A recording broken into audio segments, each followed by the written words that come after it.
ठीक है। नमस्कार, आप सभी का स्वागत है मालवीय एकेडमी के इस प्लेटफॉर्म पे।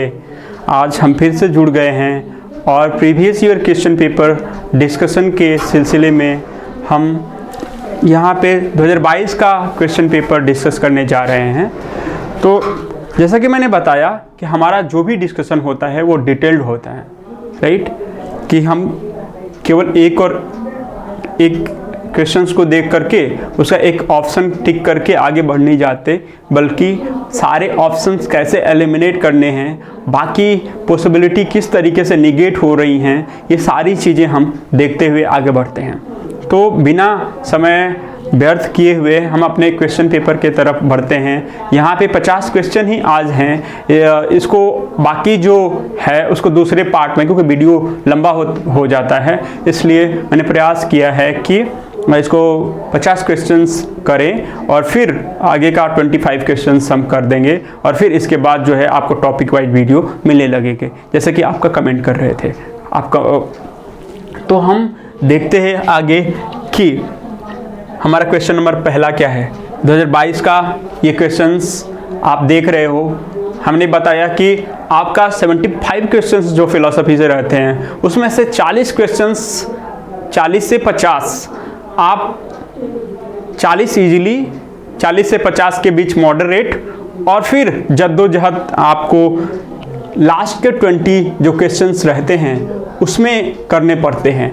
वो थोड़े से टफ रहते हैं क्योंकि स्टेटमेंट वाले रह जाते हैं, क्रोनोलॉजिकल वाले रहते हैं, या फिर कहें कि वो आपके एसर्शन रीजन वाले रहते हैं। तो एसर्शन रीजन वाले सभी को कठिनाई होता है। अगर पेपर जो है इजी है तो सभी को रहते हैं, पेपर कठिन है तो सभी को रहता है, लेकिन आप उससे अगर यूज टू होते हो तो वो आपके लिए इजी हो जाता है, और वही डिफरेंशियल फैक्टर होता है किसी भी एग्जाम को सेलेक्ट करने के लिए। तो हम क्वेश्चन नंबर फर्स्ट के तरफ चलते हैं। ये अद्वैत वेदांत फिलॉसफी से है। बोल रहा है कि आवरण शक्ति और विक्षेप शक्ति किसकी अवधारणाएं हैं।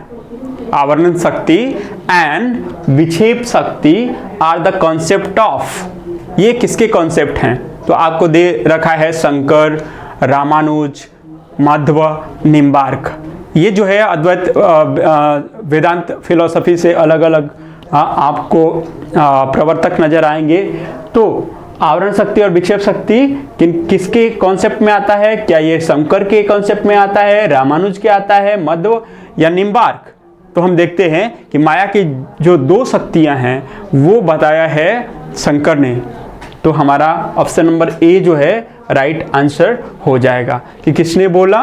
शंकर ने बोला कि आवरण शक्ति और विक्षेप शक्ति ये माया की दो शक्तियां हैं। और यही जो शक्तियां हैं बेसिकली ईश्वर जो ब्रह्म है, माया को अगर अधिरोपित कर दिया जाता है तो ईश्वर का काम करने लगता है, जो इस जगत का कर्ता धर्ता और पालन करता है अद्वैत वेदांत में। बाकी रामानुज जो है वो चित्त और अचित्त को मानता है, इनका अपृथक सिद्धि सिद्धांत है, मध्व वेदांत है, और फिर बाकी निम्बार्क है, जो कि हम इस माया के बारे में नहीं बोला है। आगे हम बढ़ते हैं, ठीक है। अब जो है कह रहा है कि इसमें से कौन मिसमैच है, इसमें कौन सुमेलित नहीं है। ओके, तो पहला दिया है ऑप्शन अद्वैत और विवर्तवाद, न्याय और सत्कार्यवाद, फिर सांख्य, परिणामवाद, बौद्ध और आरंभवाद।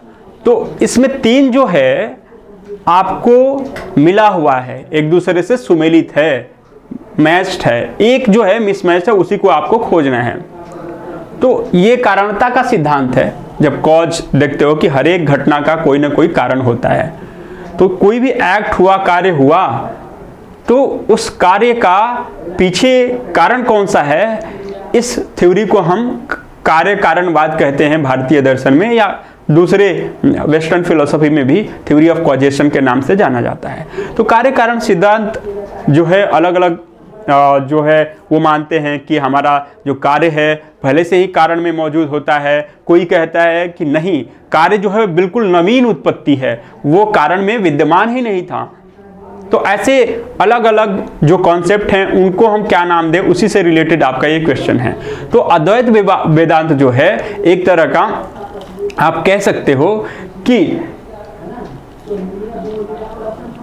ये विवर्तवाद को मानता है, ठीक है, और सांख्य जो है वो परिणामवाद को मानता है, ठीक है। तो परिणामवाद में भी कारणवाद के आप कह सकते हो कि क्या कारण कार्य में उचित रूप, सत्कार्यवाद में भी दो तरीके हो सकते हैं, एक तो सांख्य प्रकृति परिणामवाद और एक विवर्तवाद आप कह सकते हो। चेंजिंग जो होता है वो रियली चेंज हो रहा है कारण कार्य में, या फिर उसका मैनिफेस्टेशन है ना, वो एक तरह से आपको लग रहा है भ्रम के तौर पे कि वो चेंज हो रहा है, लेकिन रियलिटी वही की वही है।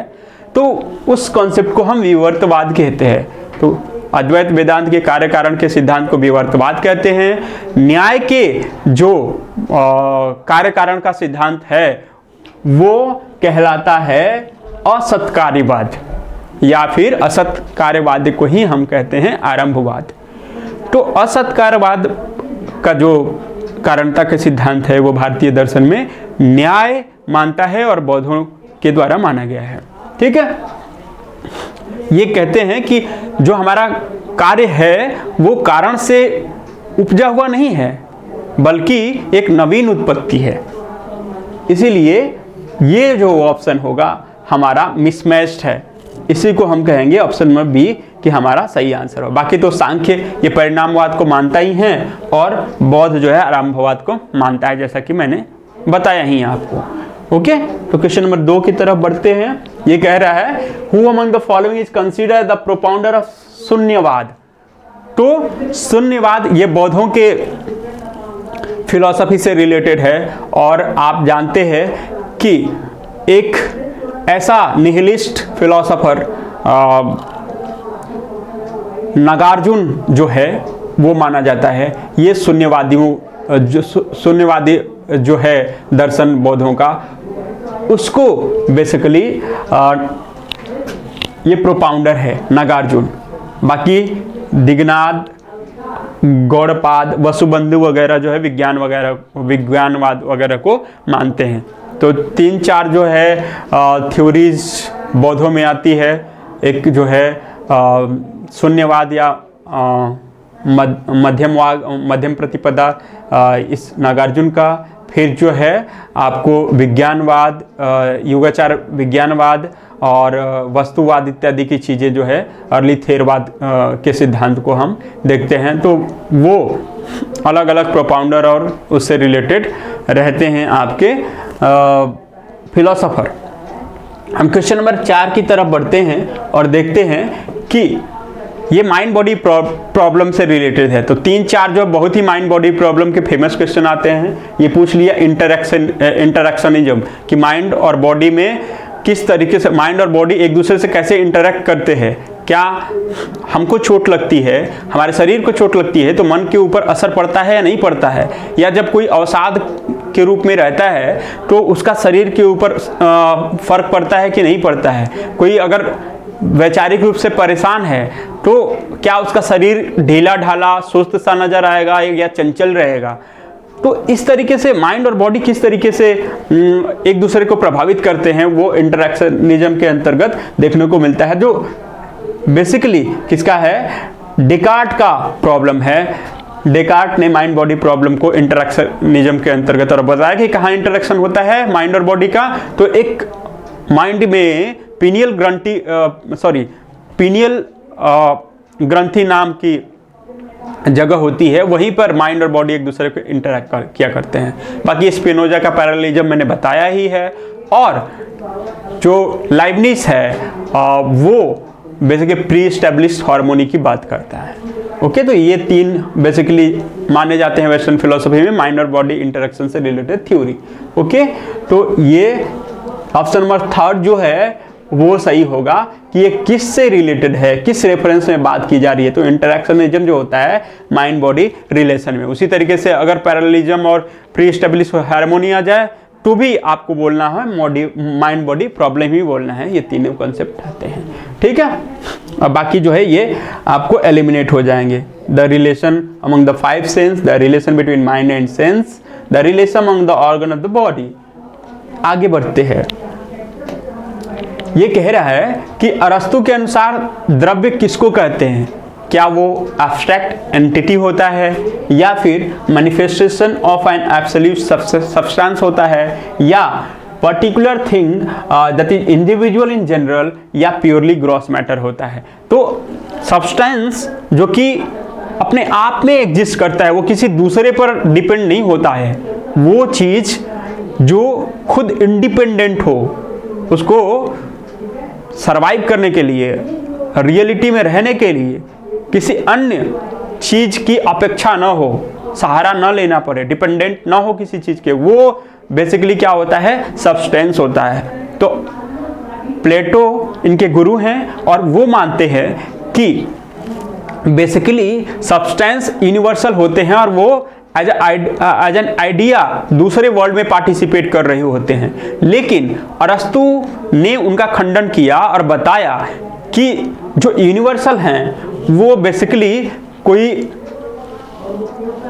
आइडिया ऑफ वर्ल्ड में नहीं रहते, बल्कि वो इसी जगत के पार्ट हैं, और जो पर्टिकुलर होता है वो पर्टिकुलर इंडिविजुअल में पार्टिसिपेट करता है इन जनरल। तो आप देख रहे हो कि पर्टिकुलर थिंग्स जो है या इंडिविजुअल जिसको बोलोगे, वो क्या करता है? वो यूनिवर्सल या जनरल में पार्टिसिपेट करता है, उसी को हम कह सकते हैं कि वो सब्सटेंस, उसका सब्सटेंस की क्वालिटी यही है। Option number C. तो ऑप्शन नंबर जो सी है वो अरिस्टोटल के सब्सटेंस का सही व्याख्या करता है। बाकी एब्स्ट्रैक्ट एंटिटी तो अमूर्त सत्ता इत्यादि के बारे में बर्कले के फिलॉसफी में आता है। और फिर जो है मैनिफेस्टेशन ऑफ एब्सोल्यूट सब्सटेंस, ये तो आपको कंफ्यूज करने के लिए दे रखा है। इस तरीके से हाँ ठीक। आगे जो है क्वेश्चन नंबर 6 कह रहा बने रहने के लिए परिवर्तनशील बने रहना है। देखो ये कितना, हिंदी का जो अनुवाद है ना वो बिल्कुल औसत दर्जे का होता है, इसीलिए कहते हैं कि इंग्लिश जो है वो पढ़ लेना उसका काफ़ी ज़रूरी होता है। इससे आपके 2-3 क्वेश्चन बढ़ ही जाते हैं। ओके, तो आप देख रहे हो कि ये जो स्टेटमेंट है to be is to be the verifiable, है ना। तो जो वेरिफिकेशन प्रिंसिपल आते हैं लॉजिकल पॉजिटिविस्ट, तार्किक भाववादी, जो एक तरह की क्रांति थी मेटाफिजिक्स को रिजेक्ट करने के नज़रिए को लेकर के, है ना, कि मेटाफिजिक्स किस तरीके से इम्पोर्टेंस दिया जाता था पहले के पीरियड में, और मेटाफिजिक्स को 20th सेंचुरी में जब वियना सर्कल का फॉर्मेशन होता था, कई तरह के विचारक आते हैं जिसमें एजे एयर, विटगेन्स्टाइन इत्यादि फिलोसोफर मौजूद रहते हैं, और वो उनका काम ही रहता है कि मेटाफिजिक्स का किस तरीके से एलिमिनेशन किया जाए। तो कौन सा प्रिंसिपल था? वेरिफिकेशन प्रिंसिपल था। उसी वेरिफिकेशन प्रिंसिपल से रिलेटेड आपको क्वेश्चन पूछा गया है, to be is to be the verifiable. तो एक किससे रिलेटेड, किसका स्टेटमेंट है? आप देख रहे हो स्पिनोजा, ये मॉडर्न फिलोसोफर और रैशनलिस्ट है, कांट भी मॉडर्न और रैशनलिस्ट है। तो ये जो रैशनलिस्ट हैं, बाकी क्वाइन जो है ये पोस्ट मॉडर्न के अंतर्गत आता है, और ये भी बेसिकली इसकी क्वाइन की एक ऐसे है टू डॉगमा ऑफ एम्पिरिसिज्म, बहुत ही पूछा करता है, टू डॉगमाज ऑफ एम्पिरिसिज्म, यानी अनुभववाद का दो dogma, two dogma of empiricism. ये जो है बेसिकली क्वाइन का एक टर्मिनोलॉजी है। बचा क्या हमारे पास? विटगेन्स्टीन। तो विटगेन्स्टीन ने ही, क्योंकि लॉजिकल पॉजिटिविस्ट जो भी रहता इस स्टेटमेंट के साथ सहमत होता लॉजिकल पॉजिटिविस्ट। तो विटगेन्स्टीन ने ये स्टेटमेंट दिया, या उसके अनुसार ये रेलेवेंट होगा, to be is to be the verifiable. Okay, एक मिनट, ये काफ़ी लार्ज आपको आ रहे हैं, सो इसलिए अच्छा लिख नहीं पा रहा था, ठीक है। आगे हम बढ़ते हैं। अब देखिए आप क्या कर रहा है कि निम्नलिखित दार्शनिकों में से किसने वक्तव्य दिया है कि तत्व कुछ है जो मुझे ज्ञात नहीं है। Substance that there is I don't know actually about that substance, है ना, वो कौन कहता है। तो आप देखते हो कि जब सब्सटेंस के बारे में अनुभववादी एम्पिरिसिस्ट बातें कर रहे होते हैं तो लॉक बेसिकली उनके सब्सटेंस को बोलता है कि सब्सटेंस इत्यादि की जो परसेप्शन हमारा है वो सेंस ऑर्गन से होता है और हमको रिफ्लेक्शन और सेंसेशन के अलावा कुछ मिलता नहीं है ना। वो सब्सटेंस अपने आप में क्या है हम नहीं जान पाते हैं। और बर्कले ने तो अब्स्ट्रैक्ट आइडियाज, जो इनेट आइडियाज था, उसको उसने खारिज किया और बताया कि हम जो कुछ भी जान पाते हैं वो बेसिकली आइडियाज ही होते हैं। आइडियाज क्या होते हैं? परसेप्शन के बाद जो हमारे मस्तिष्क में फेंट इंप्रेशन रह जाते हैं वो आइडियाज कहलाते हैं। तो अब्स्ट्रैक्ट आइडियाज का सिद्धांत बर्कले ने दिया और वो इसी चीज से रिलेटेड है ना, कि जो कुछ भी सब्सटेंस है उसे हम ज्ञात नहीं कर सकते हैं, लेकिन इसने बेसिकली ऑप्शन ये दे दिया है। अगर आप उसके ऑफिशियल आंसर की पे जाते तो लाइब्निज को दिया होता, जो कि मुझे नहीं लगता कि लाइब्निज और स्पिनोजा इससे रिलेटेड हो सकते हैं। अगर कोई इसके क्लोज जा भी पाता तो वो ह्यूम था या सटीक सबसे मुझे बर्कले लगता है। आप लोग कमेंट करके बताइएगा कि इस आंसर के पक्ष में आप क्या बेसिकली रहते हैं, क्योंकि एनटीए और यूजीसी नेट इत्यादि में आंसर की देते समय काफ़ी या क्वेश्चन फॉर्मेट करने में उनको काफ़ी दिक्कतें रहती हैं, मिस्टेक्स काफ़ी ज़्यादा रहते हैं। तो ये क्वेश्चन नंबर 7 था। क्वेश्चन नंबर 8 जो है ये कह रहा है कि the view that universal only have a logical existence was accepted by, ऐसा व्यू, ऐसा सिद्धांत जो यूनिवर्सल के बारे में ये कहता है कि इस नाम मात्रवाद या अवधारणावाद के दृष्टिकोण से ही, यानी कि यूनिवर्सल जो है वो नाम मात्रवाद है या कॉन्सेप्चुअल हैं। ये कौन बोलता है? प्लेटो बोलेगा, अरस्तु बोलेगा या विलियम ऑफ ओकेम बोलेगा या नॉन ऑफ दीज। तो आप अगर बात करते हो कि यूनिवर्सल को लेकर के कॉन्सेप्चुअल अगर बात की जाती है तो वो प्लेटो का दृष्टिकोण होगा। अरस्तु तो बोलता है कि यूनिवर्सल जो होते हैं पर्टिकुलर में गुथे हुए होते हैं। बाकी ये विलियम ऑफ ओकम एक तरह का थ्योरी है और बाद का ये फिलोसोफर है ओकम जो बताता है कि अननेसेसरी चीज़ों को मल्टीप्लाई नहीं करना चाहिए। ठीक है, तो option number A is the right answer according to me. Okay, और आगे हम चलते हैं। एक पेपर है ऑन व्हाट देयर इज, है ना, तो ये किसका पेपर है ये बोल रहा है? क्या ये डेविड ह्यूम का है या स्टाउसन का है या क्वाइन का है या विटगेंस्टाइन का है? तो ऑन व्हाट देयर इज जो 1948 में ये पेपर प्रकाशित किया गया था वो WBO क्वाइन का है।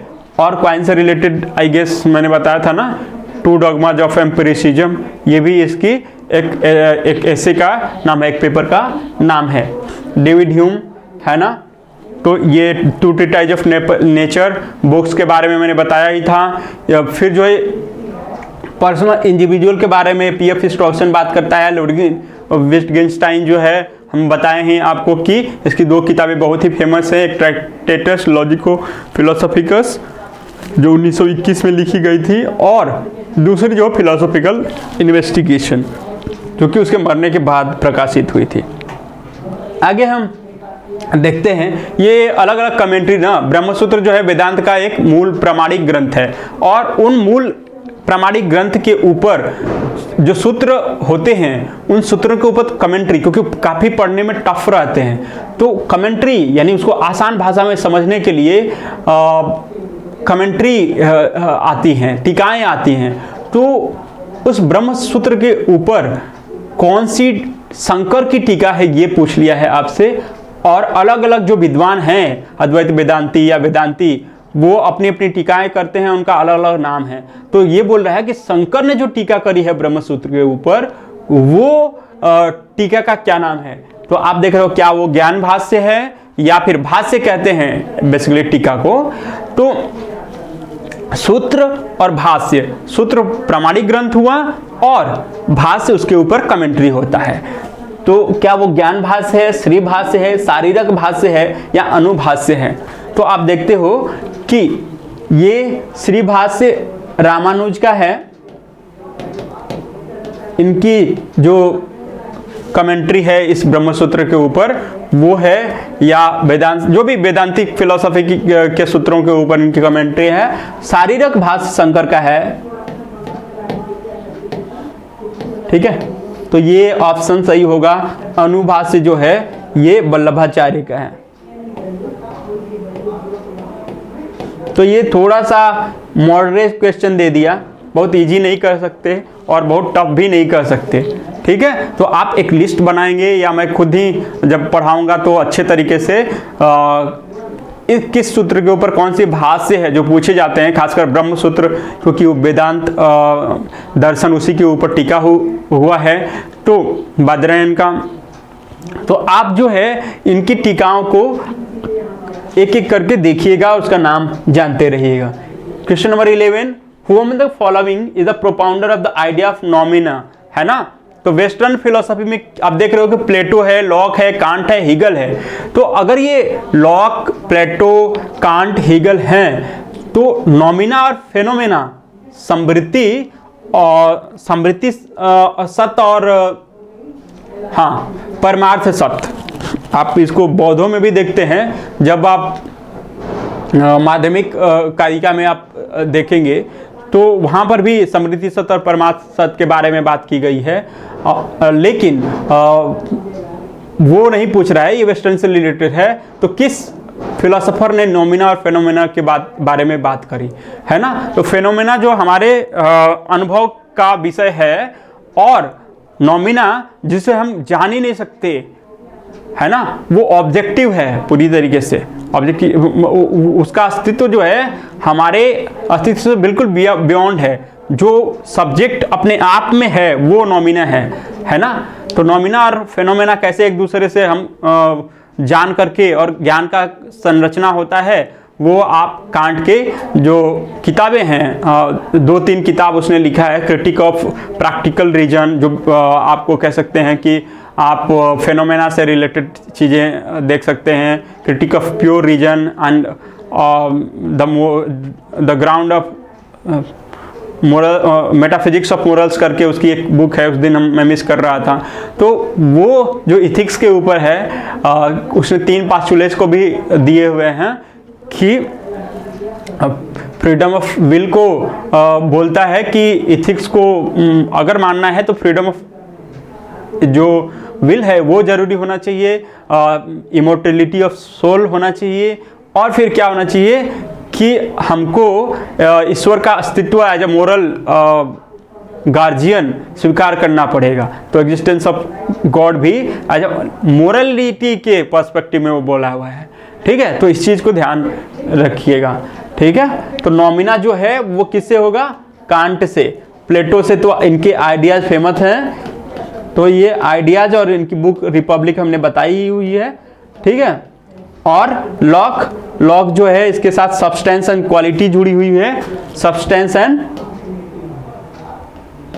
ये बेसिक चीज जानते रहिए। और लॉक ही है जो बोलता है कि जो नॉलेज है, हम नॉलेज गेन करते हैं उससे पहले हमारा दिमाग जो है बिल्कुल खाली रहता है, खाली स्लेट की तरह, टैबुला रासा। तो ये लॉक है। फिर जो है कांट जो है, इसका एक और इंपॉर्टेंट है,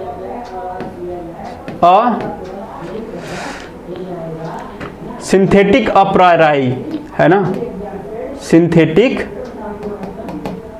अप्रियोराई नॉलेज। इसने एक क्रांति ही ला दी, कोपरनिकस रिवॉल्यूशन। इससे यही जो है फिलोसफी के क्षेत्र में लाया। इससे पहले आप देख रहे हैं कि अप्रियोराई नॉलेज जो है हमारे अनुभव से बिल्कुल पूर्व होता है, और अपोस्टेरियोराई जो है होता है हमारे अनुभव का जो होता है, हमारे एक्सपीरियंस के बाद में जो नॉलेज होता है उसको हम बोलते हैं कि वो अपोस्टेरियोराई नॉलेज है। लेकिन अप्रियोराई नॉलेज को भी इसने बताया कि ये सिंथेटिक है। ठीक है, तो सिंथेटिक जिसकी की दो संभावना होती है, ट्रू और फॉल्स। ठीक है, मतलब कि इसके फैक्चुअल होने की संभावना होती है। तो इसने बताया कि किस तरीके से अप्रायोराई नॉलेज भी सिंथेटिक हो सकता है। तो सिंथेटिक अप्रायोराई जो जजमेंट है या नॉलेज है वो कांट से जुड़ा हुआ है। इसको बाद में बहुत अच्छे तरीके से डिटेल में देखेंगे, अभी उतना समय नहीं है। तो हीगल जो है एब्सोल्यूट की बात करता है, एब्सोल्यूट आइडियलिज्म, है ना। और इसमें जो है और क्या चीजें देखने की मिलती है कि ये डायलैक्टिकल आइडियलिज्म को भी सपोर्ट करता है, जिसमें कि थीसिस, एंटीथीसिस और सिंथेसिस इत्यादि चीजें हेगल के दर्शन में पाई जाती हैं। ये पूरी तरीके से एक कह सकते हैं कि एब्सोल्यूट जो है गॉड के करीब चला जाता है, ईश्वर के करीब चला जाता है। आगे हम बढ़ते हैं क्वेश्चन नंबर 12 के तरफ। अब जो है कह रहा है कि an essay concerning human understanding was written by. तो एन ऐसे जब आ जाए कंसर्निंग ह्यूमन अंडरस्टैंडिंग तो ये लॉक से रिलेटेड हो जाता है। अगर मैं बुक पे ही अगर बात करें तो डेकार्ट की बुक मेडिटेशन जो है फेमस है, या कार्टेशियन मेडिटेशन और कार्टेशियन सिस्टम, ये किससे रिलेटेड है? ये डेकार्ट से रिलेटेड है। बाकी जो है लाइबनिज, इससे इसका थ्योरी आप जाने प्री एस्टेब्लिश हार्मोनी, ये इम्पोर्टेंट है, या इसकी ये कैलकुलस के लिए जो है बेहद ही लाइबनिज जाना जाता है। ऐसा माना जाता है कि जो उस समय के फिलोसोफर थे, इवन न्यूटन, वो भी डरा करता था इस लाइबनिज से, इतना इसका प्रभाव था कैलकुलस के क्षेत्र में। आप जो 12th क्लास में या जो मैथमेटिक्स के स्टूडेंट हो वो जानते होंगे कि कितना डरावना बेसिकली कैलकुलस हुआ करता था, उसमें डिफरेंशियबिलिटी और इंटीग्रेशन इत्यादि की बातें की जाती थी। तो लाइबनिज बेसिकली कैलकुलस से रिलेटेड चीज़ों के बारे में जुड़ा हुआ है। और स्पिनोजा, ये इसकी एक प्रिंसिपिया इथिका करके किताब है, इथिक्स है ना, से related Principia Ethica, I guess, आप करेक्ट कीजिएगा मुझे, या मैं इसको बाद में आपको अच्छे से बता दूंगा। तो स्पिनोजा की ये किताब है। सो अगर कहीं आता है आपको अन्य चीज़ों तो, लेकिन ये किताब लॉक की है। और एक किताब जो है ऐसे करके ही आती है, ह्यूमन अंडरस्टैंडिंग से ही रिलेटेड करके आती है, वो ह्यूम की है, वो उसके बारे में हम बाद में बता देंगे। ठीक है, आगे जो है क्वेश्चन नंबर 13। अब जो है ये थ्योरी ऑफ नॉलेज यानी एपिस्टेमोलॉजी का पार्ट है, वो भी किस एपिस्टेमोलॉजी का? भारतीय एपिस्टेमोलॉजी, इंडियन एपिस्टेमोलॉजी या भारतीय ज्ञान मीमांसा। इसमें कह रहा है कि नए जो मेटाफिजिकल कॉन्सेप्ट ऑफ, है ना, ये नए जो है ये वाला मेटाफिजिकल कॉन्सेप्ट किसका है ना।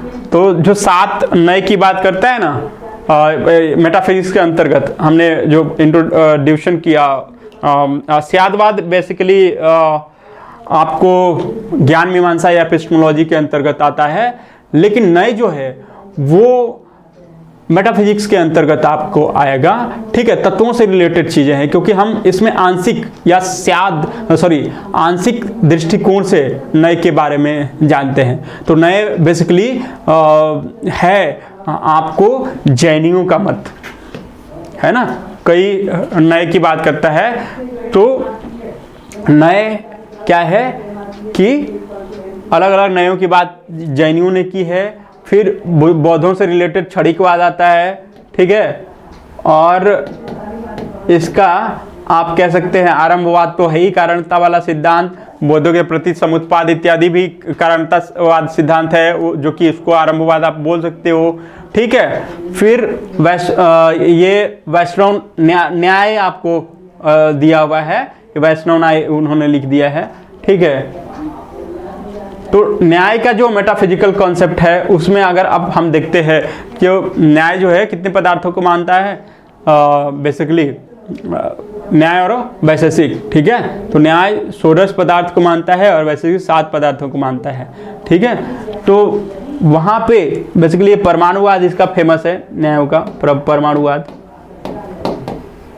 और जैनियों का तो मैंने बता ही दिया कि क्या क्या है इनके अंदर। स्यादवाद है, और इसके बाद न्यायवाद हो ही गया। इसके बाद आप कह सकते हैं कि इनका जो नॉलेज है वो बड़ा इम्पोर्टेंट है, क्योंकि इनका जो ज्ञान मीमांसा है वो दूसरे से अलग ही एक तरीके से होता है। कितने प्रमाण स्वीकार करते हैं ये, तो 3 प्रमाण स्वीकार करते हैं जैनी लोग। ओके, बौद्ध जो दर्शन है वो 2 प्रमाणों को मानता है, न्याय जो है वो 4 प्रमाणों को मानता है, फिर अद्वैत 6 प्रमाणों को मानता है। उस दिन प्रमाण की चर्चा करते वक्त मैंने बताया कि 6 प्रमाण होते हैं, एक मिस कर रहा था, उसमें हम अभी रिवाइज कर देते हैं। कितने होते हैं, तो 6 होते हैं। एक तो प्रत्यक्ष, अनुमान,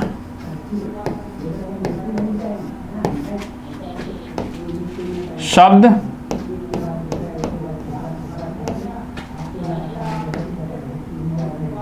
उपमान, अर्थापत्ति,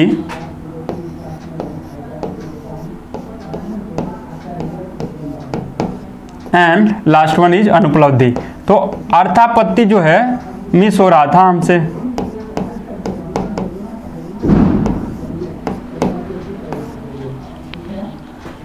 तो ये अंग्रेजी में इसको परसेप्शन बोलेंगे, ये इन्फरेंस, ये टेस्टिमोनी होता है, ये होता है कंपैरिजन,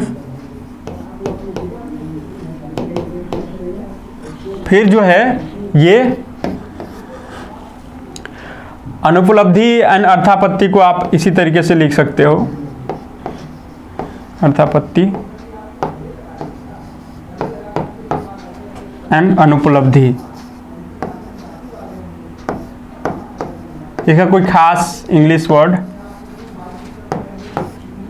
नॉन अटेनमेंट, या यूँ कह सकते हो कि अटेनेबल करके ऐसे कुछ होता है। और सो इस तरीके से ये 6 प्रमाण जो है स्वीकार करता है अद्वैत वेदांत। कुमारिल 5 को स्वीकार करता है और प्रभाकर है वो 6 मानता है। ओके, आगे हम बढ़ते हैं क्वेश्चन नंबर 14 की तरफ। कह रहा है कि किस भारतीय दर्शन के अनुसार अभाव का प्रत्यक्ष होता है। यानी कि जो अभाव होता है, अभाव इन द सेंस कि मान जाइए कि हमारे टेबल पे किताब है, तो वो उसका भाव है कि किताब है, लेकिन कोई चीज़ नहीं है। मान जाइए कि किताब के अलावा हमको ज़रूरत पड़ी लिखने के लिए, अगर ये मार्कर ख़राब हो गया, ठीक है, अगर ज़रूरत पड़ती है यहाँ पे मार्कर की और मार्कर ना हो तो हमें मार्कर का अभाव हो जाएगा, है ना, अभाव। तो ये प्रत्यक्ष से हमको मालूम जाएगा कि नहीं, मार्कर का अभाव है, अभी यहाँ नहीं है, दूसरे जगह से हमको अरेंज करना पड़ेगा। या फिर आप कहीं पे जाते हो और कोई ज़रूरत महसूस होती है, मान जाइए आपको प्यास लगी, तो वहाँ पे पानी का अभाव होता है, और अगर वहाँ मौजूद होगा तो ठीक है, नहीं तो आप उसको मंगाते हो और उसको उपलब्ध करवाते हो। ठीक है, तो अभाव का जो प्रत्यक्ष होता है उसकी किसके द्वारा होता है, वो न्याय के द्वारा किया जाता है। ओके, क्योंकि इंद्रियार्थ सन्निकर्ष, इंद्रियों और वस्तुओं के सन्निकर्ष के बारे में कोई अगर बात करता है, हालांकि बहुत लोग हैं, लेकिन इनका जो अलग ही कॉन्सेप्ट है, इंद्रिय और अर्थ सन्निकर्ष, ठीक है, उसमें एक अभाव का प्रत्यक्ष भी होता है। तो अभाव के प्रत्यक्ष से रिलेटेड जो है न्याय है, और बुद्धिज्म, अद्वैत और प्रभाकर मीमांसा इससे नहीं रिलेटेड है। तो ये जो अभाव का प्रत्यक्ष है वो किससे होगा, तो न्याय के सिद्धांत के द्वारा किया जाता है। मैंने बहुत ज़्यादा डिटेल में जाने की कोशिश नहीं करी है, क्योंकि क्लास में मैं वो चीज़ बता दिया करूँगा, अदरवाइज हर एक चीज़ को एक्सप्लेन करो तो फिर वीडियो लंबा होता है और परेशानी होती है।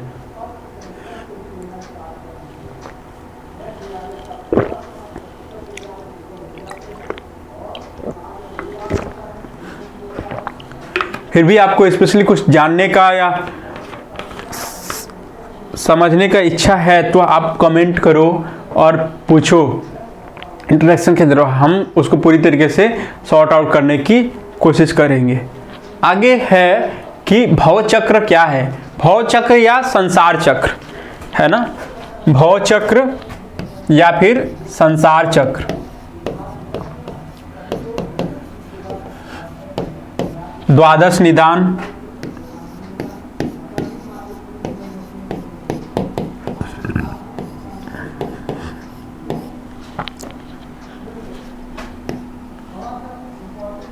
कार्य कारण श्रृंखला,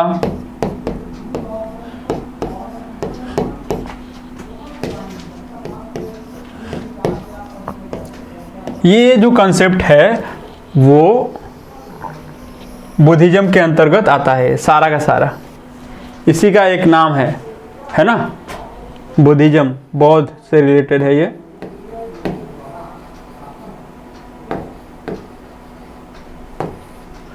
तो इसमें जो है बौद्ध धर्म, ऑप्शन नंबर डी जो है वो सही होगा, क्योंकि बौद्धों ने माना है कि जो दुख का मूल कारण है वो अविद्या है, और इस अविद्या की वजह से ही हम इस भव चक्र या संसार चक्र में, उसने 12 कड़ियां स्वीकार करी है, एक और 3 वर्गों में बांट किया है, एक वर्तमान, एक भूतकाल और एक भविष्य के बारे में। ये 3 चीजें हैं, और हम जन्म ले लिए एक बार इस संसार में तो बोलेगा कि दुख ही दुख है। और 4 आर्य सत्यों की बात करता है, जिसमें दुख है, दुख का कारण है, दुख का निदान है, और दुख के निदान के लिए मार्ग भी हैं।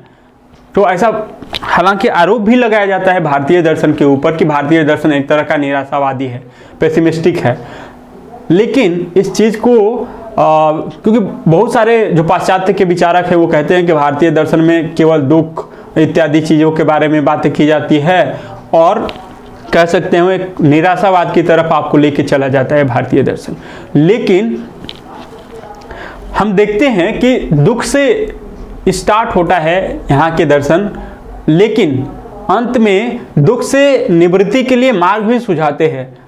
तो गौतम बुद्ध और इनके जैसे अन्य जो दार्शनिक हैं वो मार्ग की खोज करते हैं और परमानेंट सॉल्यूशन की बात करते हैं, क्योंकि एक होता है टेम्पररी जो हमारे सामने है उसके लिए एक तरीके से टेम्पररी सॉल्यूशन, और एक होता है परमानेंट सॉल्यूशन। जैसे कोविड हुआ तो कोविड में आपको किस तरीके से उस वायरस को 10-12 दिन में आपको वेंटिलेटर और ऑक्सीजन सिलेंडर वगैरह दे करके, फिर जो है थोड़े बहुत स्टेरॉइड वगैरह दे करके आपको टेम्पोरली बचाने की कोशिश या क्वारंटाइन करके किया जाता है, ताकि आप जो सिम्टम्स है वो नॉर्मल हो जाए। लेकिन अगर परमानेंटली उसको ठीक करना है तो वैक्सीन बनाना होगा, और फिर उसको पहले से ही एक मिशनरी प्रोजेक्ट के रूप में इस्तेमाल करके उसे ख़त्म करना होगा, जड़ से ख़त्म करना। तो इस चीज़ के ऊपर बेसिकली भारतीय दर्शन जोर देता है और कहता है कि अगर हमें उचित ज्ञान, राइट नॉलेज मिल जाए तो इस इग्नोरेंस यानी अज्ञान को हम खत्म कर सकते हैं, और जो संसार चक्र में हम यहाँ आते हैं उस संसार चक्र का जो कड़ी है उसको तोड़ देंगे, और जब इस दुनिया में हम जन्म ही नहीं लेंगे तब हमको दुख भी नहीं होगा और हमको मोक्ष की प्राप्ति हो जाएगी, यानी निर्वाण की प्राप्ति हो जाएगी। ये बुद्धिज्म के भगवान बुद्ध का मानना था। और मेटाफिजिकल पोजीशन के ऊपर तो वो चुप ही रहते थे, उनको कोई इंटरेस्ट नहीं था। उनको लगता था कि हमारी ये जीवन के लिए ज़रूरी चीज़ नहीं है, इसलिए ज़्यादातर जो मेटाफिजिकल क्वेश्चन है वो अव्याकृत प्रश्न के को लेकर के प्रायः बुद्ध जो है मौन ही रहे हैं। तो भावचक्र है बौद्ध धर्म का। बाकी तो ये संसार और फिर इस संसार और पारलौकिक संसार के बारे में ये चीज़ें मानते हैं, अद्वैत और भागवतिज्म। जैन और बौद्ध जो हैं वो बेसिकली नास्तिक कैटेगरी में आते हैं। और भारतीय दर्शन का वर्गीकरण भी आप देखिएगा तो दो भागों में है, आस्तिक दर्शन और नास्तिक दर्शन, वेदों के स्वीकार्यता को लेकर के। हालांकि 3 कैटेगरियां हैं, वो एक तो ईश्वर को जो मानता है वो आस्तिक होता है, जो ईश्वर को नहीं मानता वो नास्तिक होता है। और दूसरी कैटेगरी में जो कि काफ़ी प्रामाणिक है, वेदों की प्रामाणिकता को लेकर के, जो वेदों के जो अस्तित्व है उनको स्वीकार करता है, उनकी प्रामाणिकता को स्वीकार करता है, वो आस्तिक कहलाता है भारतीय दर्शन में। और जो वेदों के प्रामाणिकता को स्वीकार नहीं करता है वो नास्तिक कहलाता है, जिसमें कि चारवाक, जैन और बौद्ध, ये 3 नास्तिक दर्शन के रूप में भारतीय दर्शन में कहे जाते हैं। और बाकी जो 6 दर्शन हैं, जिसमें कि हमने बोला है आपको कि सांख्य, योग और न्याय, वैशेषिक, फिर जो है मीमांसा और वेदांत, ये 6 दर्शन हैं, ये आस्तिक कहलाते हैं। ठीक है, तो आगे हम बढ़ते हैं। कह रहा है कि which one of the following element is excluded from the number of element accepted by Charvaka. Charvaka ने कितने तत्वों की बात करी है ना। तो चारवाक के अगर हम मेटाफिजिक्स के बारे में बात करें तो वो 4 तत्वों को स्वीकार करता है। कहता है कि जो हमारा बॉडी है या हमारा जो जीव है वो 4 तत्वों से मिलकर के बना है, जबकि बाकी अन्य जो दर्शन है वो लगभग 5 तत्वों को बोलते हैं, क्षिति, जल, पावक, गगन, समीरा। ठीक है, कि अर्थ, ठीक है, sky, air, water and Kshitiz, जल, हाँ फायर हो ही गया। तो इस तरीके से करके इसमें आप देखो कि वो ईथर को यानी आकाश को एज ए तत्व नहीं मानता, आकाश को तत्व स्वीकार नहीं करता चारवाक, इसको डिनाई करता है, क्योंकि ये बोलता है कि आकाश जो है वो उसमें अनुमान किया जाता है और इसके लिए तो एक ही प्रमाण स्वीकार करता है चारवाक, वो है परसेप्शन, यानी प्रत्यक्ष को ही प्रमाण मानता। प्रत्यक्षम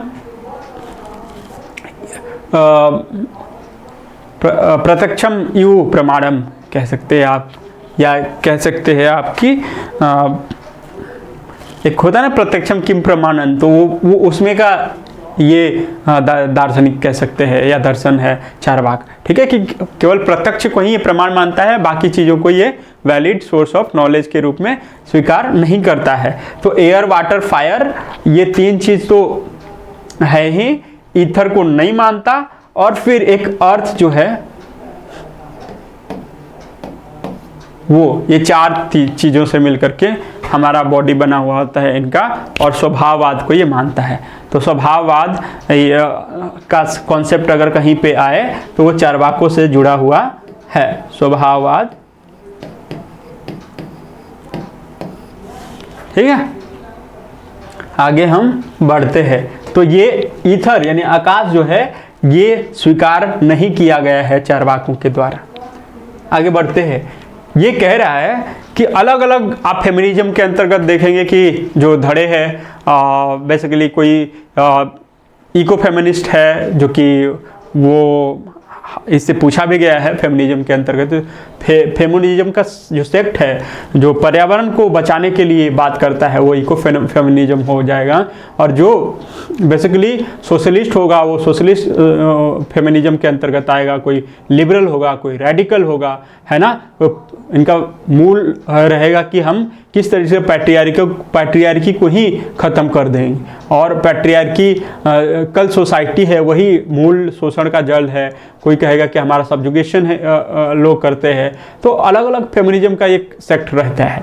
तो इस जो फेमिनिस्ट दी गई हैं उनमें से कौन एक तरीके से इको फेमिनिज्म को स्वीकार करता है। तो आप देखेंगे कि इको फेमिनिज्म या जो नारीवाद है, ठीक है, इकोलॉजी को क्या कहते हैं हिंदी में, आप लोग कमेंट बॉक्स में बताइएगा, ठीक है। और फिर आप देखिए वंदना शिवा, ये पहली ही ऐसी नारीवादी विचार फेमिनिस्ट थिंकर आ गई जो कि इको फेमिनिस्ट हैं, यानी कि ये जब चिपको आंदोलन हुआ था उसमें पार्टिसिपेट किया था, है ना, उत्तराखंड के कुमाऊं गढ़वाल इलाके में 1970 के आसपास बेसिकली पेड़ काटे जा रहे थे और वहाँ पे अलग अलग जो व्यक्ति थे वो आगे आए और पेड़ों से चिपकना चालू, खासकर महिलाओं ने इसको नेतृत्व किया था।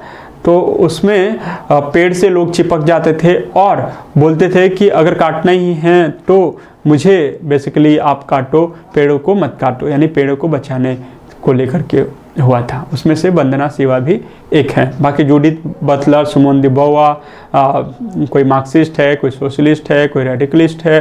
तो इस तरीके से आप देख सकते हैं इनका अलग अलग क्लासिफिकेशन और थ्योरियाँ जो है, कॉन्सेप्ट हम आगे जो जब टॉपिक वाइज क्लास लेंगे तो उसमें हम आपको बताया करेंगे।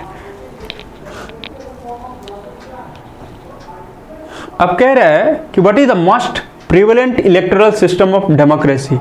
डेमोक्रेसी यानी जो लोकतंत्र है जिसमें लोग वोट के माध्यम से किसी सत्ता को या स्टेट को कौन उस पर रूल करेगा ये डिसाइड करते हैं। तो उसमें कौन सा सबसे लोकप्रिय है? Plurality system, majoritarian system, proportional representation कि नन ऑफ दीज। इसमें क्या क्या बेसिकली इम्पोर्टेंट रहेगा? What is the most prevalent electoral system of democracy. Democracy का कौन सा प्रचलित सबसे चुनाव प्रणाली है? तो आप देख रहे हैं बोल रहा है कि कौन सा ABC यानी कि plurality system, majoritarian system, proportional representation, या फिर आपको ABD या फिर AD या D। तो इसमें से आपको बताना है कि कौन जो है वो सबसे उपयुक्त विकल्प है। तो आप देखते हो कि इसमें अगर चुनाव करें तो ये तीनों हैं ABC। ऑप्शन नंबर A को अगर हम देखें तो ये basically most prevalent electoral system हैं कि इसमें प्लुरलिटी को दिखाया जाता है कि प्लुरलिज्म रहता है, ठीक है। फिर प्रोपोर्शनल रिप्रेजेंटेशन के साथ चुनाव भी होता है, खास करके राष्ट्रपति और उपराष्ट्रपति का। मेजोरिटेरियन सिस्टम भी है क्योंकि इसमें ज़्यादा से ज़्यादा वोट जो लाता है वो जीतता है, ठीक है। तो आप कह सकते हो कि ABC is the relevant answer. अब जो है principle of liberal democracy include. अब देखिए ये डेमोक्रेसी का भी तरीका आया कि रेडिकल है, लिबरल है। तो अगर ये लिबरल डेमोक्रेसी के बारे में पूछ दिया तो उसमें क्या है कि क्या गवर्नमेंट बाय कॉन्सेंट होना चाहिए। जहाँ पे भी कॉन्सेंट आया तो वो लिबर्टी की तरफ झुकता है ना, इसमें आपको काफ़ी स्वतंत्रता रहता है। तो government by consent, public accountability, है ना, majority rule, recognition of majority right, है ना, और फिर हाँ ये 4 चीज़ है। तो कह रहा choose the correct answer from the option given below. अगर आप देखते हैं तो इसमें पब्लिक अकाउंटेबिलिटी जो है लिबरल में रहेगी, बिल्कुल रहेगी। मेजॉरिटी रूल जो है ये लिबरल में रहती है, और फिर माइनॉरिटी राइट को रिकॉग्नाइज भी ये लोग करते हैं। तो अगर हम देखते हैं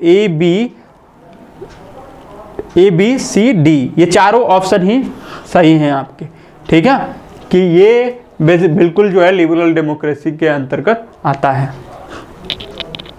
आगे बढ़ते हैं। अब जो है ये क्वेश्चन कह रहा है, who among the following said democracy is a government of the people for the people and by the people. जो लोकतंत्र का डेफिनेशन है वो अमेरिका के सबसे चर्चित एक तरीके से कह सकते हैं प्रेसिडेंट अब्राहम लिंकन, उन्होंने डेमोक्रेसी का डेफिनेशन ये दिया हुआ है कि डेमोक्रेसी इज़ व्हाट।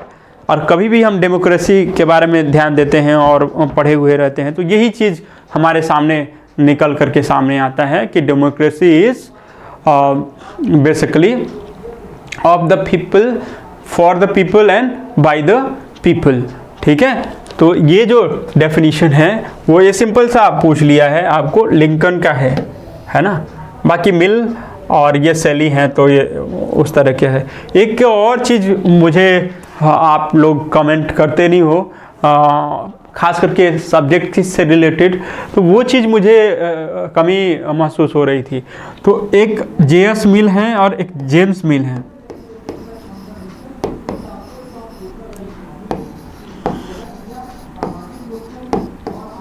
ये यूटिलिटेरियनिज्म के बारे में जब मैं बता रहा था तो जेएस मिल, जॉन स्टुअर्ट मिल, इनकी किताब है यूटिलिटेरियनिज्म।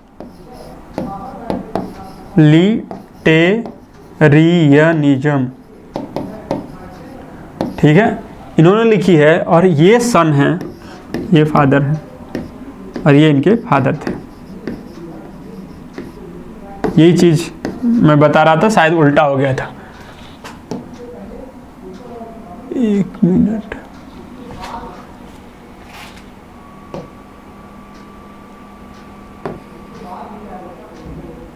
हाँ ठीक है, अब बहुत ज़्यादा हो जा रहा था। हाँ इतना कंफर्टेबल है। अब देखो, तो ये हो गया, आगे बढ़ते हैं। अब कह रहा है कि यहाँ से देखते हैं, according to which of the following feminist thinker the basis of women's subordination is ultimately biological। तो ये जो हैं, आप किस तरह के फेमिनिस्ट आप बोलोगे कि केट मिलिट, मैरी वोllstonecraft, शॉलमिथ फायरस्टोन। तो ये बेसिकली शॉलमिथ फायरस्टोन कही जाती हैं कि ये बायोलॉजिकल फेमिनिस्ट के तौर पे ये जानी जाती हैं। बाकी ये अलग अलग केट मिलिट और मैरी वोllstonecraft हैं, ये बाद में हम देखेंगे। ठीक है, आगे।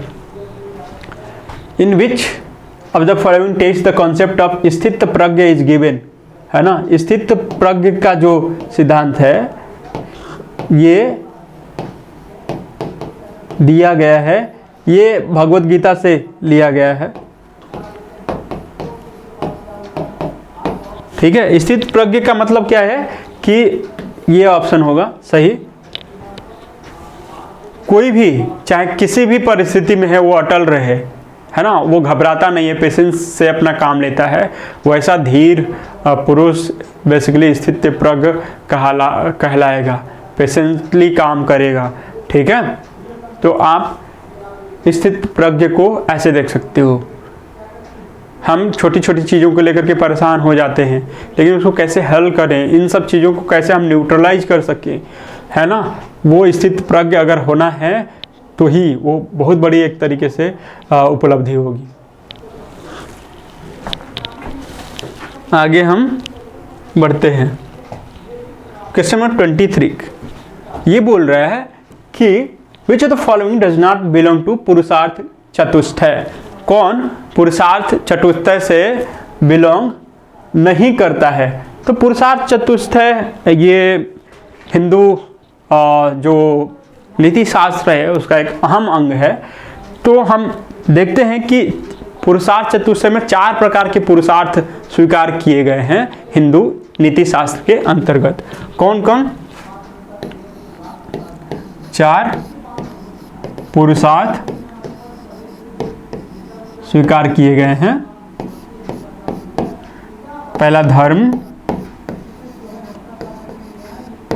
दूसरा अर्थ,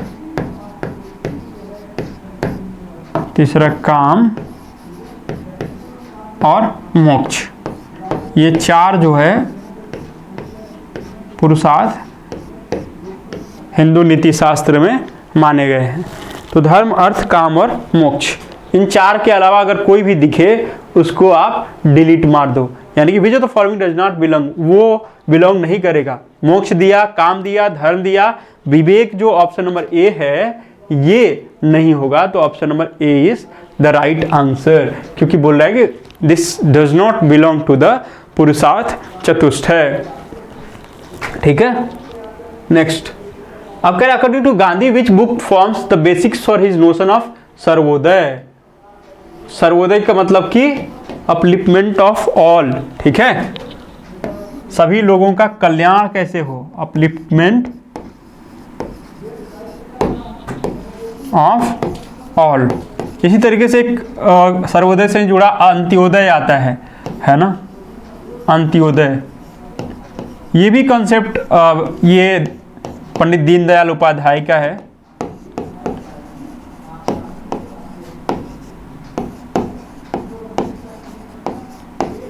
ठीक, तो अंत्योदय मतलब कि जो लास्ट में है, मार्जिनलाइज हैं, उनका किस तरीके से समाज में के मुख्य धारा में जुड़ेंगे, वो अंत्योदय कहलाता है। और कई तरह की अंत्योदय अन्य योजना भी आप देखते हैं कि चलती है सरकार के द्वारा, ताकि उनको कुछ सहायता दिया जा सके। ओके, उनको ऊपर उठाया जा सकता है, मेन सोसाइटी में जोड़ा जा सकता है। तो ये सर्वोदय जो नोशन है, विचार है, वो किसका है, किससे प्रेरित है? तो गांधी और अन्य हमारे भारतीय जो थिंकर रहे हैं, उनकी एक खासियत रही है कि वो वेस्टर्न कंट्रीज से पढ़े और अपने भारतीय दर्शन और फिलॉसफी को भी पढ़े, और फिर जो तुलना करके वहाँ से सीख करके कुछ न कुछ यहाँ पे अप्लाई करने की कोशिश करी और भारत के राष्ट्रीय आंदोलन में अपना योगदान दिया। तो गांधी भी रस्किन के अनटू द लास्ट, है ना, ये जो बुक है, इससे प्रेरित होकर के सर्वोदय का सिद्धांत दिया था। ये रस्किन एक रशियन थिंकर था, उसकी किताब थी अनटू दिस लॉस्ट, वहाँ से प्रेरणा ली थी। और बाकी हिंद स्वराज 1908 में ये लिखी गई इनकी गांधी जी की किताब है, इन्होंने लिखी थी। और फिर माई एक्सपेरिमेंट विथ ट्रूथ, ये ऑटोबायोग्राफी है उनकी, गांधी जी की,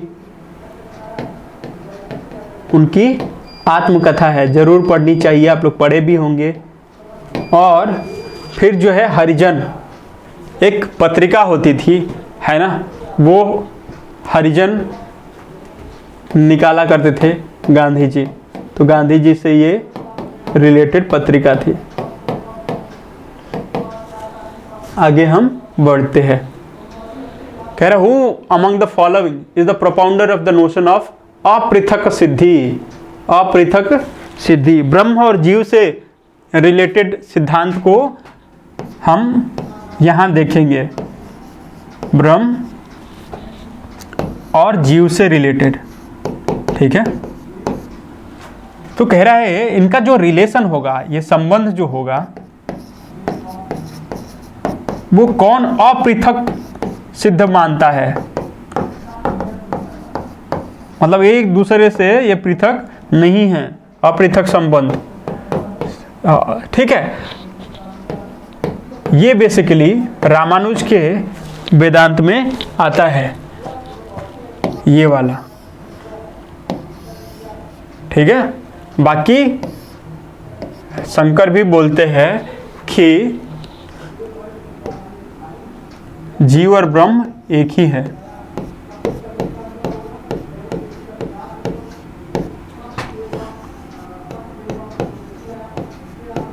एक ही है, लेकिन उसमें भेद है, तीन तरह के भेद है ना, कि पारमार्थिक,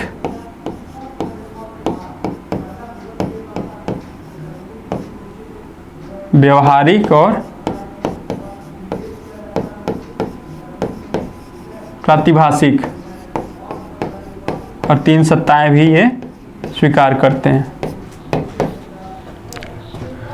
बाकी ये दिग्नाथ जो है बुद्धिस्ट फिलोसोफर हैं, कणाद जो है वैशेषिक दर्शन के प्रतिपादक हैं। आप देखिए लॉजिक से, जैसा कि मैंने बताया कि ये स्कोरिंग है, ये मैथ्स, जैसे मैथ्स में एकदम आप मार्क्स उठाते हो, ठीक उसी तरीके से लॉजिक में भी आप पूरा का पूरा मार्क्स थोड़े मेहनत में कर सकते हो। कह रहा है कि परंपरागत विरोध वर्ग में ए और आई के बीच क्या संबंध है। In traditional square of opposition what relation is there between A and I.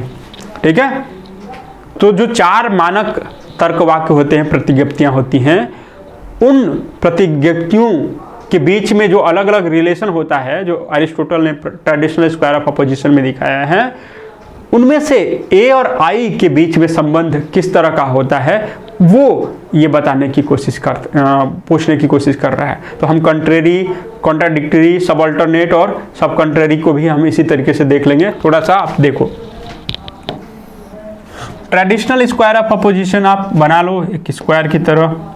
ठीक है, ये हो गया ए, जैसा कि एक दिन बताया था मैंने एक्सप्लेन करते हुआ, ये हुआ ई, ए हुआ आई और ये हुआ ओ। तो ए प्रोपोजिशन या ए तर्कवाक्य ये यूनिवर्सल होता है, ये दोनों ही यूनिवर्सल होंगे ऊपर वाले, यूनिवर्सल। एक पॉजिटिव होता है और दूसरा नेगेटिव होता है। ठीक उसी तरीके से आप कह सकते हो कि इधर ये पॉजिटिव होगा और ये नेगेटिव होगा। ठीक है, ये पर्टिकुलर रहते हैं लेकिन। ओके, तो ये जो तर्क वाक्य होता है वो यूनिवर्सल पॉजिटिव, ई यूनिवर्सल नेगेटिव, आई पर्टिकुलर पॉजिटिव और वो पर्टिकुलर नेगेटिव हुआ करता है। और इनके बीच का ए और ई के बीच में रिलेशन जो होता है वो कहलाता है कॉन्ट्रेरी या विपरीत का संबंध। ठीक है, विपरीत का संबंध, ट्रेडिशनल स्क्वायर ऑफ अपोजिशन इसको बोलेंगे, क्योंकि एक विरोध होता है ना। और विरोध हम इसको बताएंगे भी कि किस तरीके से एक ही बेसिकली आपको उनका सब्जेक्ट और प्रेडिकेट सेम रहता है और रिलेशन चेंज हुआ करता है, तो उसको हम, उस रिलेशन को हम कहते हैं एक तरीके से विरोध है ना, अपोजिशन है उसमें। एक ही आपके सब्जेक्ट और प्रेडिकेट होने के बाद उनके क्वालिटी और क्वांटिटी के हिसाब से अगर विरोध होता है, रिलेशन चेंज होता है, तो उसको हम कहते हैं कॉन्ट्रेरी, विरोध कहते हैं। और ए और ई के बीच विरोध को हम कॉन्ट्रेरी या विपरीत कहते हैं। आई और ओ में उप विपरीत या सब कॉन्ट्रेरी बोलते हैं, सब कॉन्ट्रेरी रिलेशन। फिर जो है, जो ए और आई यूनिवर्सल और पर्टिकुलर का पॉजिटिव, दोनों पॉजिटिव और दोनों नेगेटिव के बीच का जो रिलेशन होता है वो सब अल्टरनेशन कहलाता है, सब अल्टरनेशन। ठीक है, या उपाश्रयन कहते हैं, हिंदी में बोलते हैं उपाश्रयन। ठीक है, और ये डायगोनली जो रिलेशन होता है इसको हम कॉन्ट्राडिक्टरी बोलते हैं, कॉन्ट्राडिक्शन। किस तरह का रिलेशन होता है? कॉन्ट्राडिक्शन, चाहे ये वाला डायगोनल या फिर ये वाला डायगोनल, तो कॉन्ट्राडिक्शन या विपरीतार्थक। ठीक है, या विरोधाभास आप कह सकते हो। ठीक है, तो अब देखते हैं ए और आई के बीच में कैसा रिलेशन हुआ। आप देखो सब अल्टर्न यानी सब अल्टरनेट का, ये वाला ऑप्शन आप बिल्कुल सही कह सकते हो। उपवैकल्पिक, हिंदी में अनुवाद बोला बहुत ही खराब होता है इनका, तो सब इसीलिए इंग्लिश जानते रहना जरूरी है। तो उपवैकल्पिक इसका हिंदी नहीं होगा बल्कि उपाश्रयन। ठीक है, तो ये संबंध होता है। विपरीत का संबंध ए और आई के बीच में होगा, जैसा कि मैंने बता ही दिया। ये ए और आई के बीच का रिलेशन जो है विपरीत है, कॉन्ट्राडिक्टरी जो होता है वो डायगोनल मतलब कि रिलेशन होता है, डायगोनली। इसको ए ओ बोलो, ए ओ और फिर ई आई के बीच का जो रिलेशन होता है वो कॉन्ट्राडिक्टरी कहलाएगा। सब अल्टरनेट तो बता ही दिया मैंने कि दो रिलेशन होगा, ए आई और ई ओ के बीच सब अल्टरनेट बोलोगे, और फिर सब कॉन्ट्राडिक्ट इसको बोलेंगे, आई और ओ के बीच जो रिलेशन होता है उसको हम सब कॉन्ट्ररी कहते हैं। ठीक है, आगे हम बढ़ते हैं। तो इसी तरीके से अलग अलग आएगा, उसको आप कर लीजिएगा। अब बोल रहा है कि ये उसी ट्रूथ वैल्यू को लेकर के है, P Q, P union Q, और आप कह सकते हैं P is greater than Q और P इक्वल टू Q।